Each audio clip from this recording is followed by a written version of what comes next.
Okay. Kung pwede namang hindi, and I understand, pwede naman, hindi na. Oo.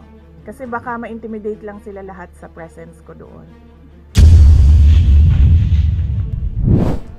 Sa mga nakaraang araw, marami ang humihingi ng reaksyon, komento, o damdamin. Damdamin ko sa issue ng impeachment na naihain laban sa akin. Sa kabila ng aking mga naging pahayag ukol sa planong impeachment sa mga nakaraan na buwan, ang tanging masasabi ko na lamang sa puntong ito ay God save the Philippines. Bukod dito, nais ko na lang ipaabot ang aking taus-pusong pasasalamat sa mga kababayan na patuloy na nagdarasal, sumusuporta, nagtitiwala, at patuloy na nagmamahal sa akin. Manalig kayo dahil sa taong bayan ang tagumpay. Syukran. I know, right? Braille. 3 questions, no follow-up. Okay. Oh. Ay, ayaw mo na. I'm okay. Oo.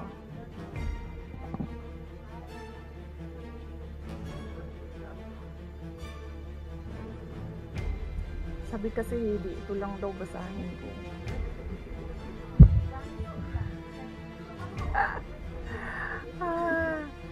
We've already started preparing the moment Franz Castro announced the impeachment plans, which was November of 2023. So November of 2023, there were already lawyers doing their work for the impeachment. So, we leave it to the lawyers. Last question.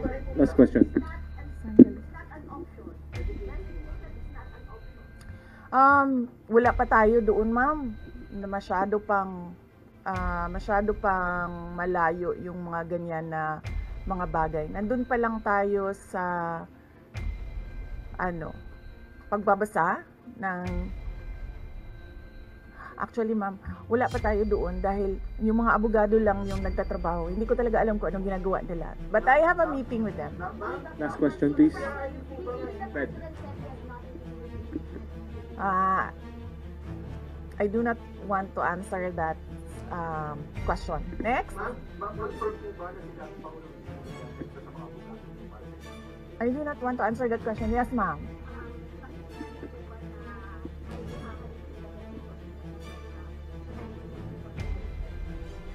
I do not want to answer that question.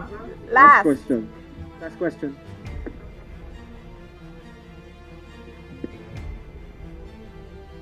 Paniwala ko lang, no, if you have to explain or defend your signature in a yes petition for impeachment, then you feel that you have done something wrong.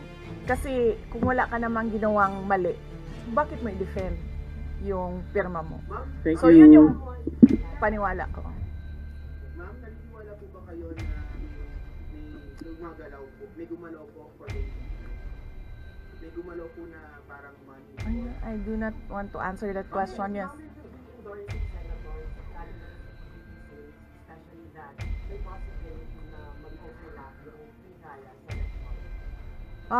Hindi pa namin napapag-usapan kung ano yung gagawin ko for the upcoming campaign and election.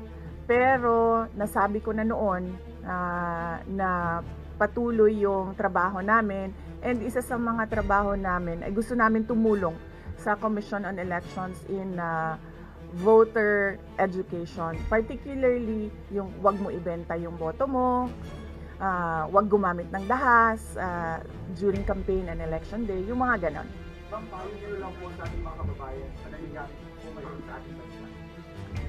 Yes, sabi ko nga kanina sa statement ko sa ating mga kababayan na patuloy na sumusuporta, nagmamahal, nagdarasal, napakahalaga nun, ay manalig lang sila dahil sa taong bayan ang tagumpay.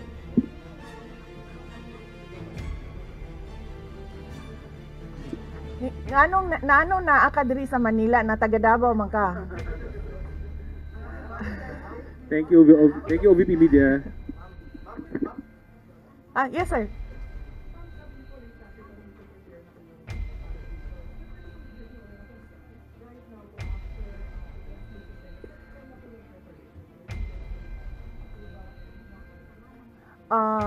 Well, may meeting kami mamayang hapon dahil nag-meeting sila kahapon.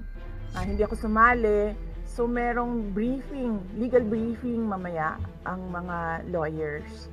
So I will know more this afternoon. Pakikita nyo na yan pagpasok nila ng kanilang entry of appearance.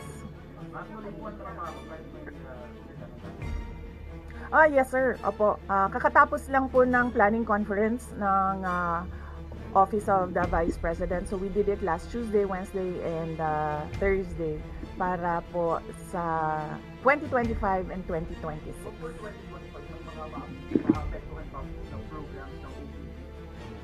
Yes, nag-announce na kami no na wala kaming wala kaming burial and medical assistance dahil tinanggal yung line na yon sa budget so hindi ka na pwede maglagay ng budget doon. Tutuloy siya.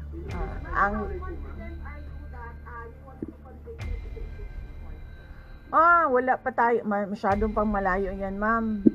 Wala pa tayo, hindi pa natin inaano yan. Final question, ina-assess ngayon. Final question. Nagtanong ka na ba? Kanina? Sige, ikaw. Final question, Lance.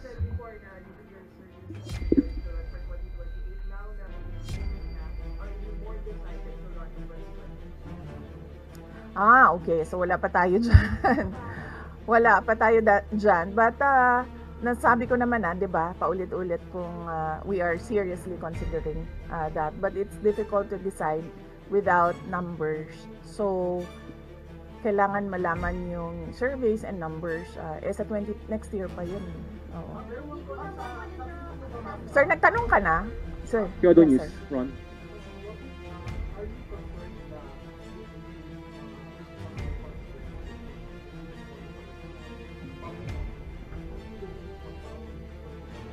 Yes, sir. Oo.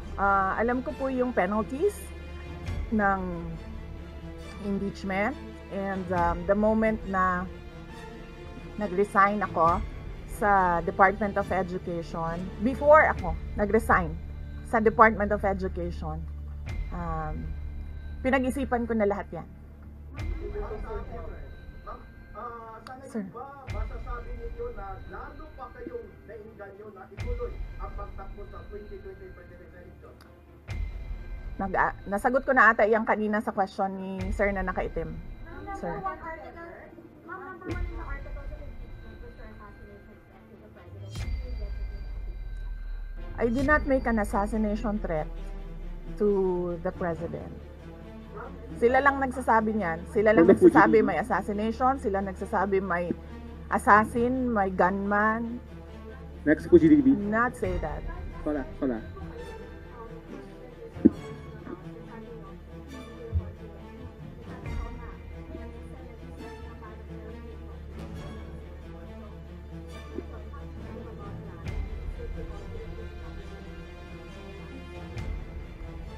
Well, that is their prerogative as a body, no? So, we have to respect the Senate kung ano yung desisyon nila dahil sila yung mga nandoon sa loob. We haven't talked. I have not talked to my friends in the Senate. Wala. Last question, please. Bakit? Sabi daw po niya yung postal impeachment daw po. Bakit kaya? Maybe we should ask. Maybe we should ask her first. bakit niya i-block yung impeachment.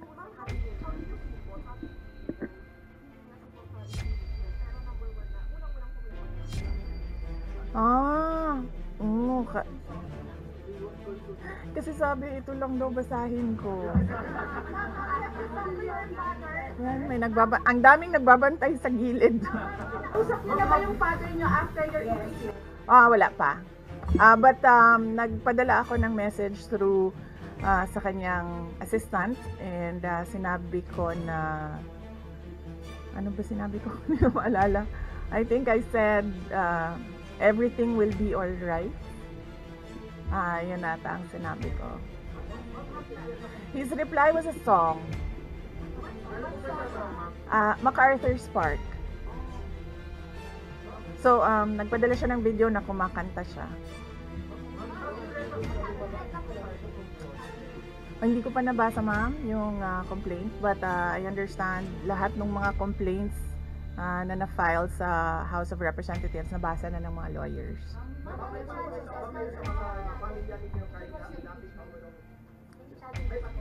Sandali, Sarah. Sandali, Sarah. What's Rambo, wait. Ang preparation, challenges sa preparations, but so far wala naman. Wala naman kaming na-overwhelm kami kasi ang daming mga lawyers na nag-signify na tutulong sila sa defense. So ngayon ay pinag-uusapan on how to go about it na makuha lahat ng kanilang commitment of support at makatulong din sila sa pag-iisip kung ano yung gagawin sa defense. Harleen Delgado, ABS-CBN. Harleen, ABS. Nagtanong ka na, ma'am? Wala pa, ma'am. Sige, ma'am.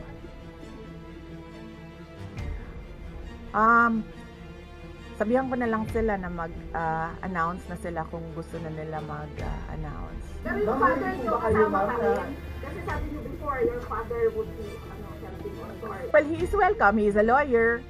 So he is welcome to give his advice, input in the defense.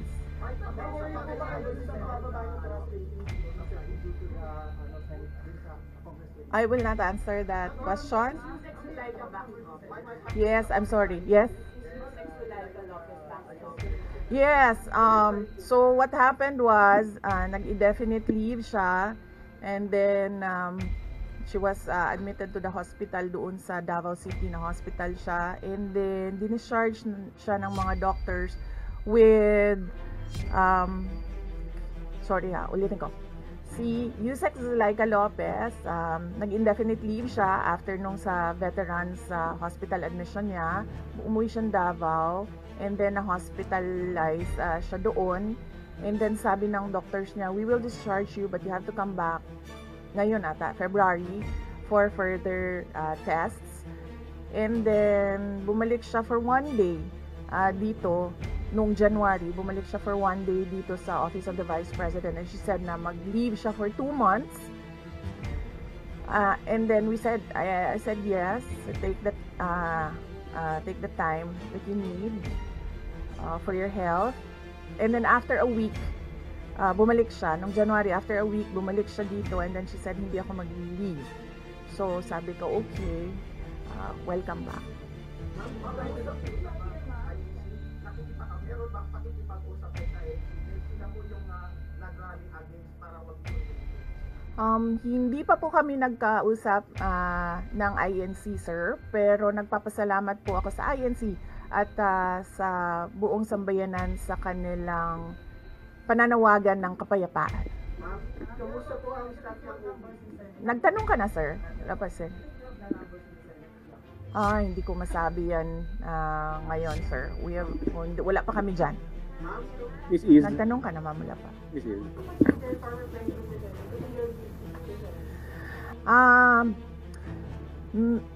He will, maybe if he wants to, he can be part of the defense team. But because of his age and because of rigorous preparations in an impeachment case, baka sabihin ko sa kanya na wag na lang siyang mag-lead dahil medyo may edad na si former President Rodrigo Duterte. He's already 80 years old this year.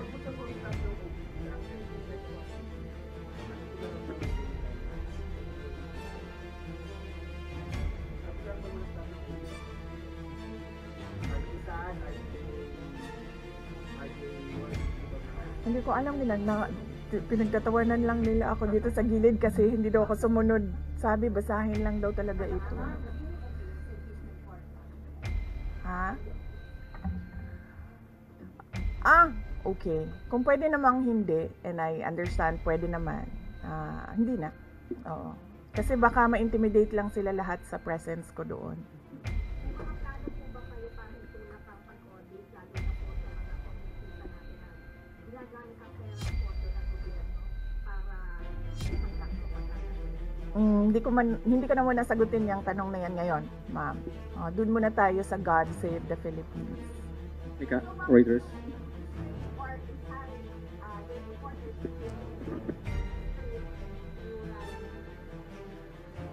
Sa panahon ngayon, ma'am, na sobrang mahal ng presyo ng mga bilihin, lalong-lalo na ng pagkain, sasabihin ko sa mga supporters sa taong bayan na unahin muna nila ang trabaho and negosyo nila kesa sa mag-rally sila sa mga daan. Dahil marami o lahat tayo breadwinners. So merong mga bata o merong mga kapamilya na nagdedepende sa atin. At tayo naman ang social media capital ng buong mundo. Kung gusto talaga nilang magsalita at tumulong, doon na lang sila sa social media kung saan nakakatrabaho pa rin sila. Pero nagagawa nila kung ano yung nararamdaman nila na gusto nilang gawin. At yun ay magsalita at marinig sila ng taong bayan at ng mundo. Ika, Flores, Reuters.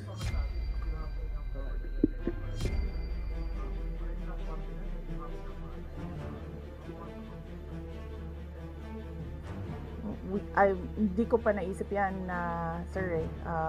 I've not counted numbers of votes in the Senate, so we are not there yet. We are still, the legal team is still in the preparation of the defense and what we will do moving forward. Ma'am, do you think it's safe na congressman from the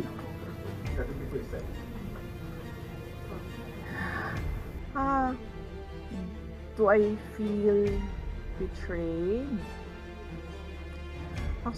Actually, ma'am, wala akong feelings.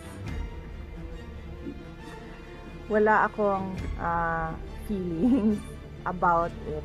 Kasi, kung napapansin nyo, wala naman kasi talaga akong barkada na politiko. I don't join their circles. But we are friends. Yes. But kung ninong at ninang lang ng mga anak, walang ninong at ninang na politiko ang mga anak ko. Oo. Maliban kay Stonefish, dahil nandoon si former President Erap Estrada. So, I don't move in the circle of politicians. Kaibigan, yes. But to say that meron akong close relationship, personal relationship with them, wala naman. Kaya siguro ganyan din siguro kadali sa kanila ang magdesisyon about the impeachment kasi wala naman talagang something that is worthwhile sa aming pagiging magkaibigan. Last question, Jason.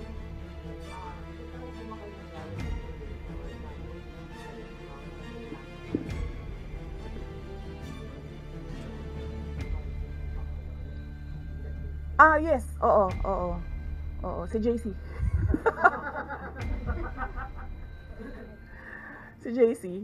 Hindi siya natulog. Sabi ko sa kanya, matulog ka na JC kasi ang mangyayari ay mangyayari kaya sera-sera. Diba? Comment ko lang po, ma'am. Alam ko matagal na ito, but this president is obviously included in mga patong-patong na kaso against you. Yes. What's your initial reaction about that? And second po, any updates sa security details natin ng ba yung pag-private na Okay, hindi ko nasasagutin yan ha. Dun lang tayo sa God Save the Philippines. Okay. Ma'am, you said that gaano na po palala ang problema ng Pilipinas ever since nagkaroon ng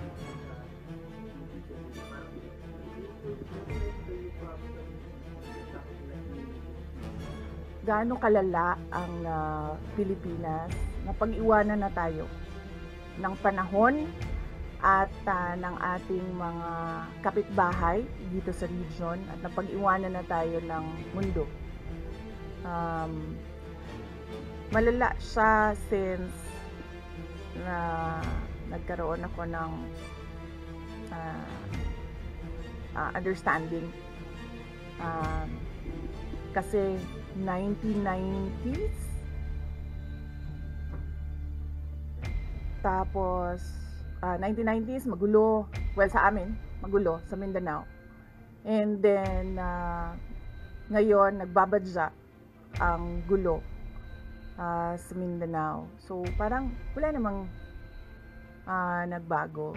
So malala, sobrang malala dahil kung nakakausap mo yung mga tao na arawan yung kanilang sweldo, yung pera nila hindi na talaga sapat para sa pagkain, para sa kuryente, para sa bahay, para sa tubig, para sa pag-aaral ng kanilang mga anak.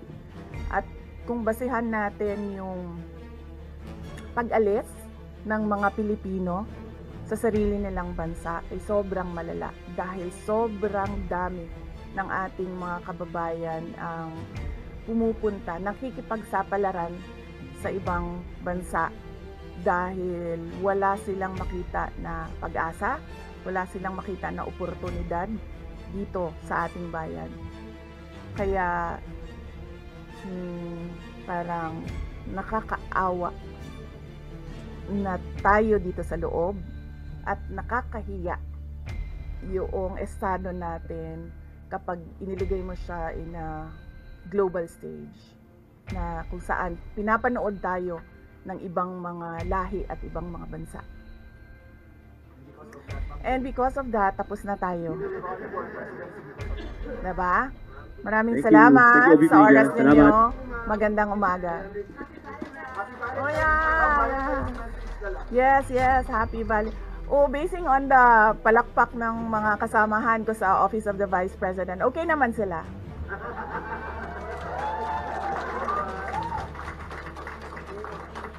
At mga Lenny supporters pa yan ha, tingnan mo, pero pumapalakpak sila sa akin.